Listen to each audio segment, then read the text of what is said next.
This is the History of New Zealand podcast on the Eat to My Own Beat podcast network. Picture this. It's 1893, and a woman walks into a polling station in New Zealand. The men stare in shock, but she has every right to be there. Today, we're exploring how New Zealand became the first country in the world to give women the vote, the incredible campaign that made it happen, and why it still matters. You know, what's fascinating is that this wasn't just some progressive whim. It was the result of years of determined effort by suffrage campaigners, particularly led by Kate Sheppard. Kate Sheppard, that's a name we should all know. Tell us more about her. Well, she was born in Liverpool, England, and moved to New Zealand in her early 20s. But what's really interesting is how she got involved in the suffrage movement. It actually started through the Women's Christian Temperance Union. Wait, the Temperance movement? Like fighting against alcohol? Yeah, exactly. See, they initially focused on prohibition, but they quickly realized that without the right to vote, women couldn't make any real changes in society. So it was kind of a means to an end at first? Initially, yes, but for Sheppard, it became much more than that. She famously said, "We are tired of having a sphere doled out to us, and of being told that anything outside that sphere is unwomanly." That's pretty powerful stuff for the 1890s. Oh, absolutely. And you know what's really interesting? The Māori women were actually at the forefront of this movement too. Really? That's not something you hear about often. Yeah, they were fighting not just for general voting rights, but also for representation in Te Kotahitanga, the Māori parliament. This was happening between 1892 and 1902. But I imagine there was a lot of opposition to all this. Oh my goodness, you wouldn't believe some of the arguments against women voting. Try me. Well, some politicians actually claimed that higher education and political involvement would be destructive to women's brains. You're kidding. Not at all. One politician, Sir George Whitmore, even said he'd rather see democracy degenerate into anarchy than have women voting. Wow. So how did they overcome all this opposition? Through an absolutely massive petition campaign. Over 7 years, they collected 31,872 signatures across 13 different petitions. That's impressive for the 1890s. It was the largest petition ever gathered in Australasia at that time. The biggest one had 25,519 signatures alone. And how did they present this to Parliament? In quite a dramatic way, actually. Kate Sheppard had connected all the pages together and rolled them around a broom handle. A broom handle? That's kind of ironic, given the whole women belong in the home argument.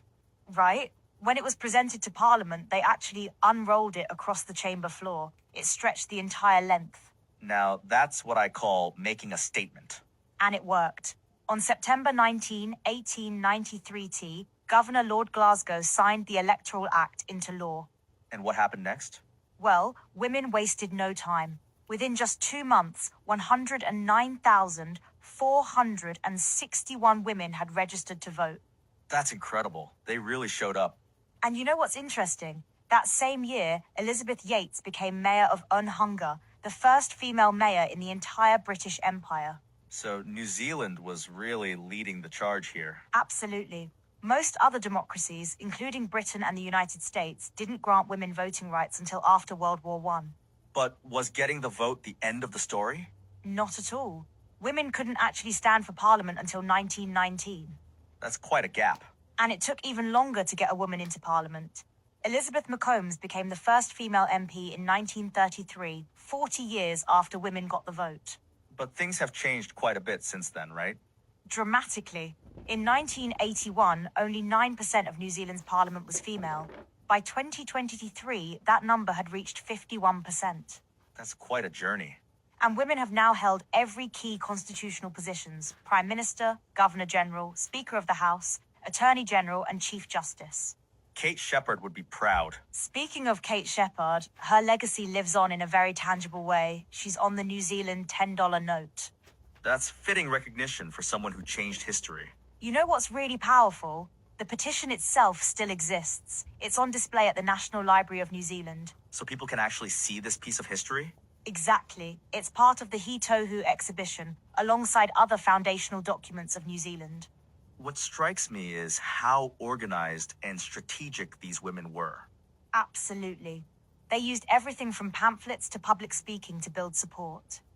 Kate Sheppard was particularly known for her skillful writing and persuasive speaking. And they had to be. given the opposition they faced. Right. There was this guy, Henry Wright, who actually wrote that women should go home, look after their children, cook their husbands' dinners, and empty the slops. Charming fellow. But you know what's interesting? Even some of the supporters had questionable motivations.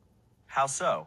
Well, some supported women's suffrage mainly because they thought women would vote for prohibition of alcohol. Ah, so it wasn't all about equality? No, but Kate Sheppard and her allies were very clear this was about fundamental human rights. And that's really what made it such a powerful movement. Exactly. They weren't just fighting for the vote, they were fighting for the recognition of women as full citizens. It's amazing to think how much has changed in just over a century. And yet, in some ways, the work continues. Even today, there are still battles for genuine equality. But having the vote was the crucial first step. Without question, it gave women a voice in shaping their country's future. So when you step back from all this, what's the big takeaway? I think it's that change is possible, even in the face of seemingly impossible odds. These women weren't just dreamers, they were strategic, persistent, and ultimately successful. And they changed the world, starting with their own country. Exactly. They showed that democracy isn't truly democracy until everyone has a voice. Thank you for listening to the History of New Zealand podcast. We're found on YouTube and anywhere else you could find your normal podcasts. Please like, comment, and subscribe, or find us at www.eattomyownbeat.com.